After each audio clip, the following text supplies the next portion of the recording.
in the new ministry now. The new chap has to do a lot of things. So my appeal to the Chinese is, your study showing they are not participating.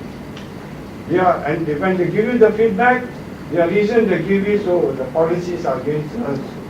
In fact, it is not true. The Sikhs are the most marginalized community in the country. They are the 5th largest minority.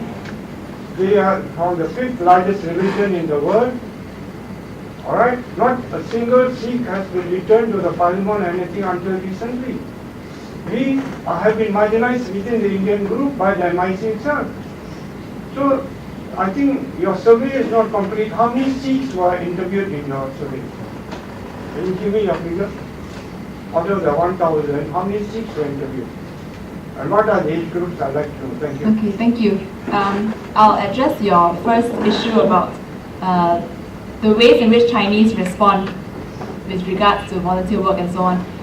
The study actually does show, for example, that the Chinese are the ones that have the least number of friends outside their racial groups and religious groups. So you are right in saying that the Chinese are the least participative when it comes to national unity.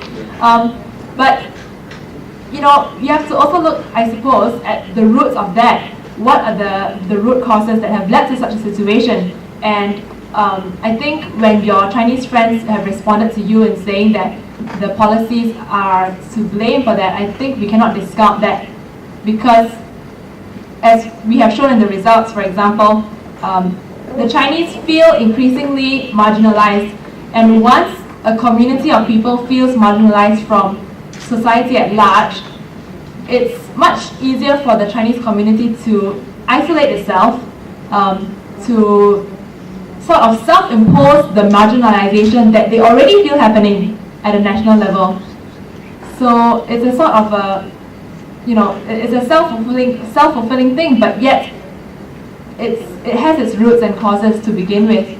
On your second question about the Sikhs, we have the group on Indians and others, which unfortunately we do not have classification of the numbers of Sikhs themselves put into this category.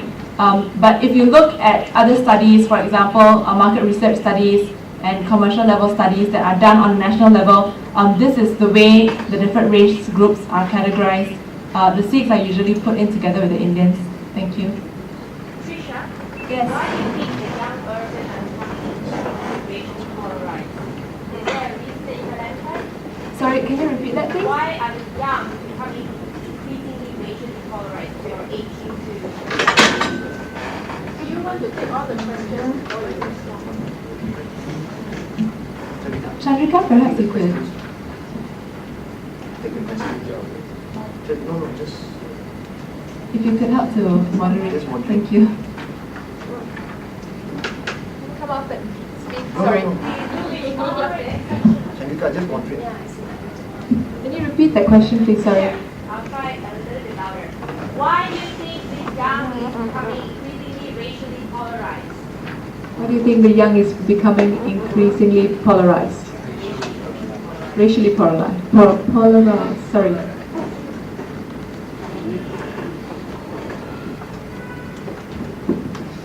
Well, one possibility is, of course, what is happening within the schools at this point.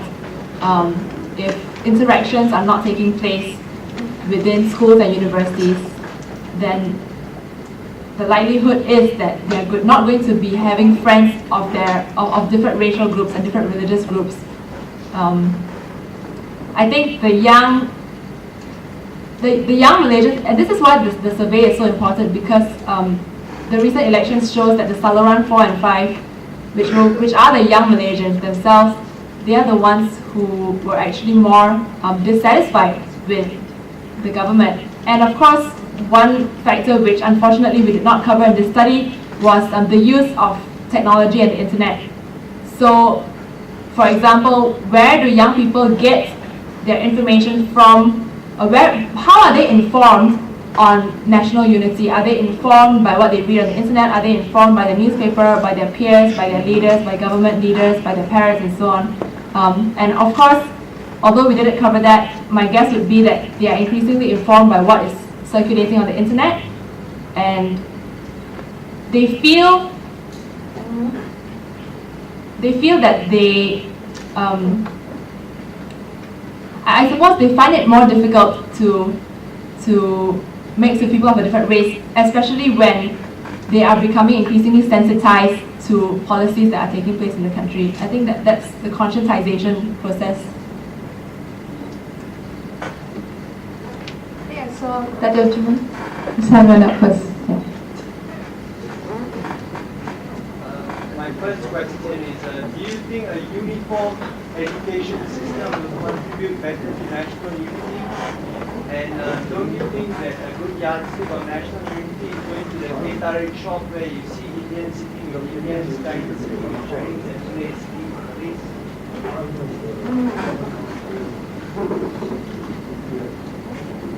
Maybe we will take a few more questions, yeah?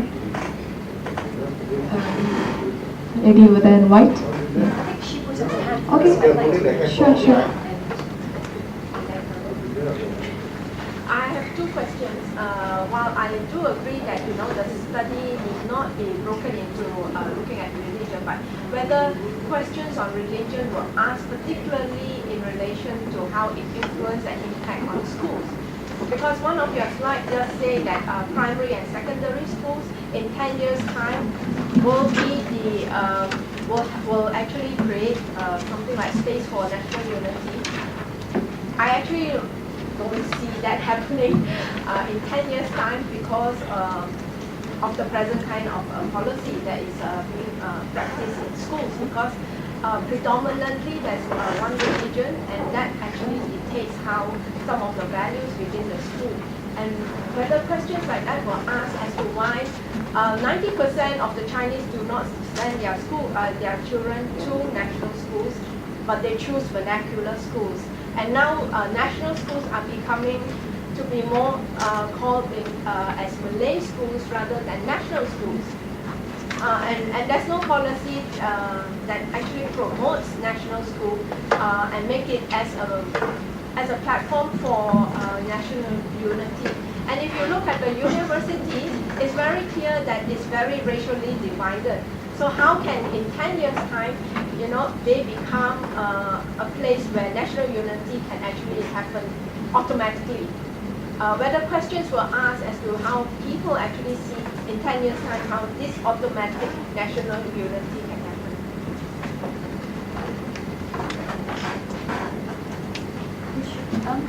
I wonder if you have done any extra stuff, such as discourse analysis, focus group discussions, to sort of enrich your interpretation of the statistics. Yeah, I think in terms of the discourse, the official discourse, the Bureau Tata Negara, the policies and all that, and also the popular discourse, media, the Kopitiam discussions, the Mamak stall discussions kind of thing.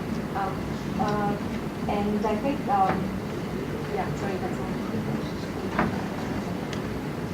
all. Maybe we'll take just one more and then we will start answering. I think on that side, right? Yeah. Yeah, I'm just wondering, the quota controls on gender, age, ethnic group, strata, did your researchers note at all the differences between the socioeconomic groups?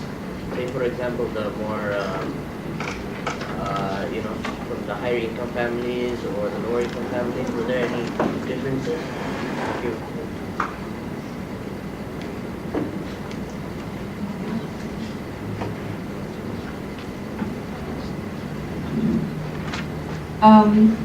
Okay, about the qualitative sessions, I mentioned earlier that there are a couple of ways of doing research. So one is to do the quantitative first and then use the qualitative research to enrich the study findings, as you have said. But for us, we wanted to look at what were the trends, what were the issues that they brought up first in order to sort of inform the way the questionnaire would be then drafted at national level.